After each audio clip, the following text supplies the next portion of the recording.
Day 29 of the 33 days of consecration to Saint Joseph. Hope of the sick, pray for us. As the church liturgy teaches, Saint Joseph cooperated in the fullness of time in the great mystery of salvation, and is truly a minister of salvation. Here's from Saint John Paul II. God has healed many people through the intercession of Saint Joseph, such as Saint Teresa of Avila. She often told people how she was so terribly ill that she considered herself half dead, but after praying to Saint Joseph, she experienced a miraculous cure. Saint Therese of Lisieux would have died in infancy were it not for the intercession of Saint Joseph. Saints Louise and Zell Martin, Therese's parents, were very devoted to Saint Joseph. They named two of their children after Saint Joseph, but sadly, both of the children died in childbirth.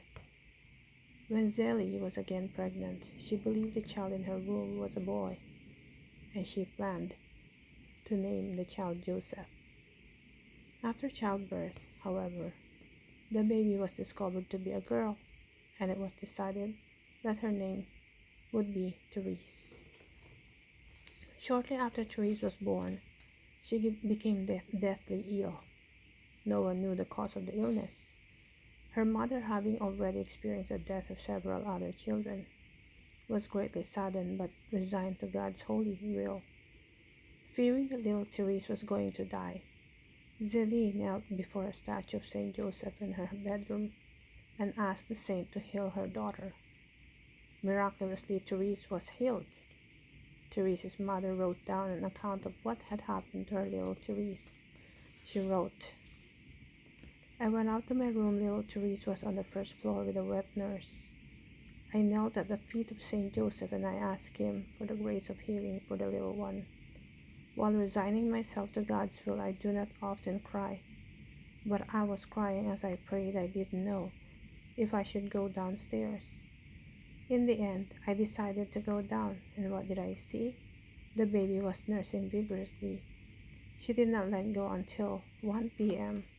She sped up a bit and fell back as though dead on her wet nurse. There were 5 of us around her. Everyone was stunned, and there was a worker who was crying. I felt my blood run cold. The baby had no visible breath. It did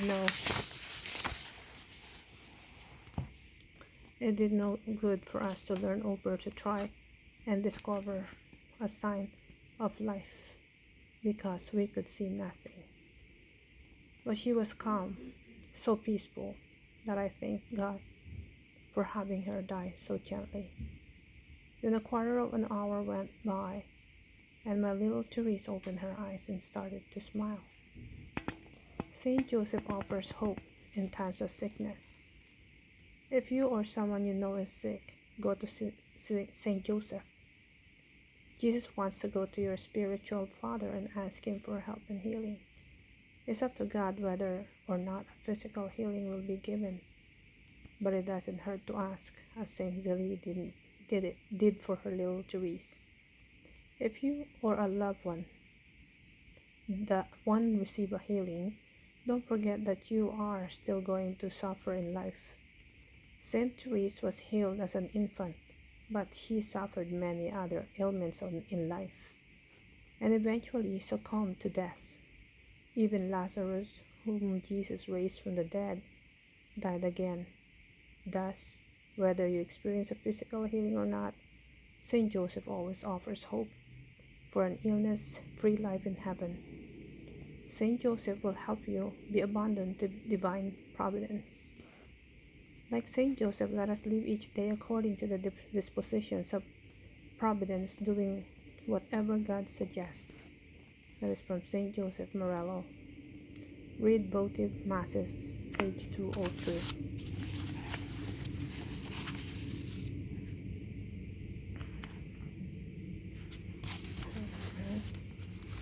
Votive Masses. On Wednesdays, do something also for Saint Joseph, such as saying the usual prayers, reading some book about him. making some special mortification, in short, offering everything to him. That is from St. Pope John the 23rd. The holy sacrifice of the Mass is the most powerful of all prayers. It is the prayer of Jesus offering his body, blood, soul, and divinity to the Heavenly Father for sinful mankind.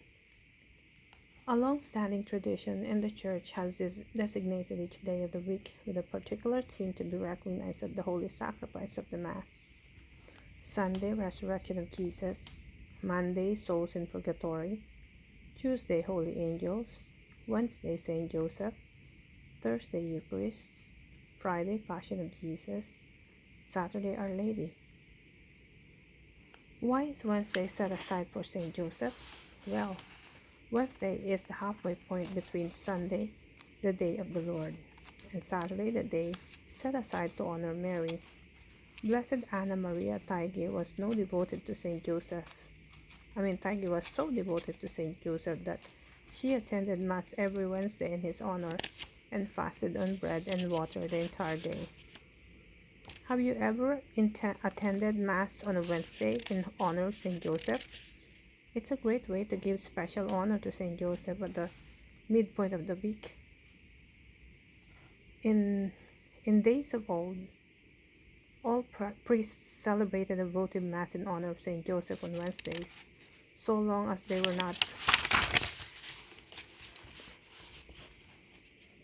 not impeded by an obligatory feast, of course.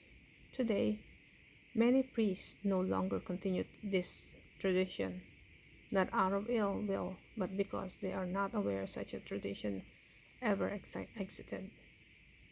It would be wonderful to see more priests return to this practice, regardless of whether your pastor celebrates a votive Mass in honor of Saint Joseph on a Wednesday or not. Your intention can still be to honor to Saint Joseph's at Wednesday Mass by going to a Mass on Wednesday in Saint Joseph's honor. You can draw close to your spiritual father and ask him for particular needs and intentions. Saint Joseph is so neglected in spiritual life that he longs to assist assist those who pour out their hearts to him. Saint Joseph also has his own month dedicated to him, March.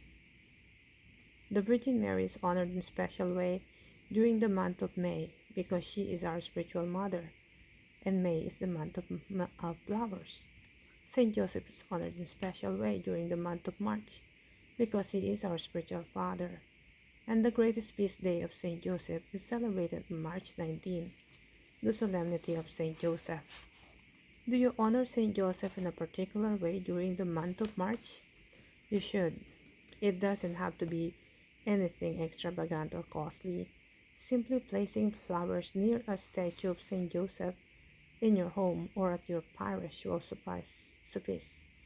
Renewing your consecration to Saint Joseph, praying the joyful mysteries of the Rosary more frequently, or making a pilgrimage to a local shrine dedicated to Saint Joseph are all ways that you can remember Saint Joseph during his month in a special way.